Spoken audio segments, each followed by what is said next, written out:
Mes sœurs, mes frères, bienvenue en cette méditation sur les textes de ce mardi 7 novembre 2023, en cette 31e semaine du temps ordinaire.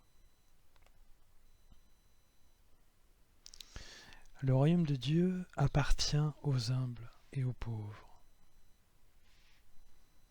L'humilité et la pauvreté nous permettent de prendre conscience de la grâce et de l'amour immérité de Dieu.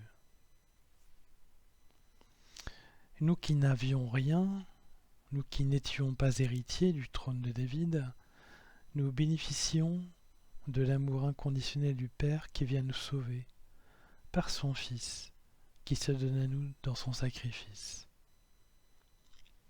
Malgré nos faiblesses, nos manquements, notre tiédeur, Dieu s'est approché de nous pour nous faire participer malgré tout à son royaume. C'est le sens de l'évangile de ce jour où Jésus mange chez un pharisien et compare Dieu à l'organisateur d'un grand banquet pour lequel les invités prévus se désistent. Devant cette déconvenue, Dieu va jusqu'à inviter ceux qui n'étaient pas prévus et qui sont pauvres et malades. Il est dit « Dépêche-toi d'aller sur les places et dans les rues de la ville. Les pauvres, les estropiés, les aveugles et les boiteux, amène-les ici. » Il leur manque finalement à tous quelque chose, un membre de la chaleur humaine, la santé mentale et physique. Et c'est dans ce manque et pour ce manque que Dieu va se rendre indispensable et les combler de sa grâce. Hier, nous avions vu que c'était en raison de l'endurcissement d'Israël que Dieu était allé chercher les nations païennes pour qu'elles comprennent l'immensité et l'intensité de l'amour de Dieu. De la même manière, il ira chercher Israël pour qu'Israël comprenne l'amour sans limite du Père malgré son rejet de Jésus-Christ.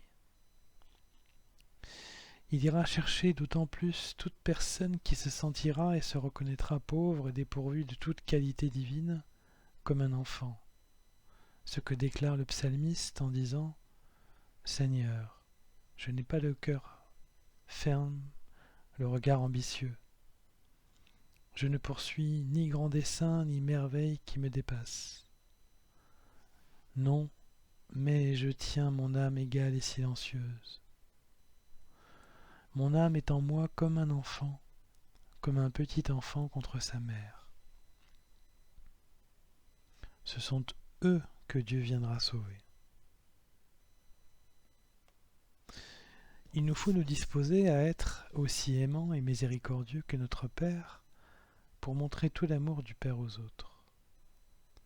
Nous devons ainsi nous encourager mutuellement à faire le bien, comme si c'était le Père qui le faisait lui-même à travers nous, pour rendre visible à notre tour l'amour de Dieu. C'est cela qui formera le corps mystique du Christ auquel nous appartenons tous, avec chacun de nos dons et chacune de nos qualités. Nous contribuerons ainsi à rendre vivant et agissant Jésus-Christ par l'addition de chacune de nos actions qui seront comme chacun des membres du Christ qui vient au secours de l'humanité en souffrance. Alors, dans ce corps mystique immense du Christ qui finira par couvrir toute la terre et dont les commencements ont déjà eu lieu dès le ministère de Jésus, s'élèvera le royaume céleste de Sion. Jésus-Christ sera en majesté et se tiendra à la droite du Père, qui nous tiendra lui-même dans ses bras immenses, et nous sentirons sa tendre force nous serrer en Jésus-Christ. Mes sœurs, mes frères, c'est cela qui nous attend, pourvu que nous sachions reconnaître notre pauvreté et notre humilité. Dieu viendra nous prendre dans ses bras comme Jésus-Christ est venu manger si souvent chez les pécheurs. Que notre maison soit simple, comme celle de Simon-Pierre, et non pas comme la façade rutilante du pharisien. Alors notre maison se transformera en un royaume, qui sera celui de notre Seigneur et Sauveur, Jésus-Christ, en qui nous pourrons reposer dans la paix et la joie éternellement.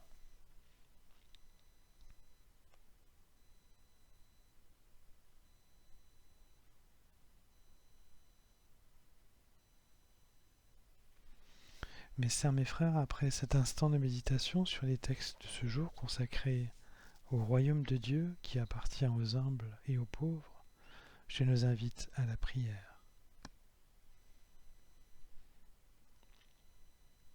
Ô divin Père, nous nous présentons devant toi avec ce que nous avons, un corps pour faire ta volonté. Comme ton Fils Jésus-Christ, enseigne-nous ce que nous devons faire pour que nous puissions collaborer à ta seule gloire. Nous n'avons qu'une hâte d'être dans tes bras quand ton royaume paraîtra en Jésus-Christ. C'est notre seul espoir, notre seul désir, c'est notre seul amour. Amen.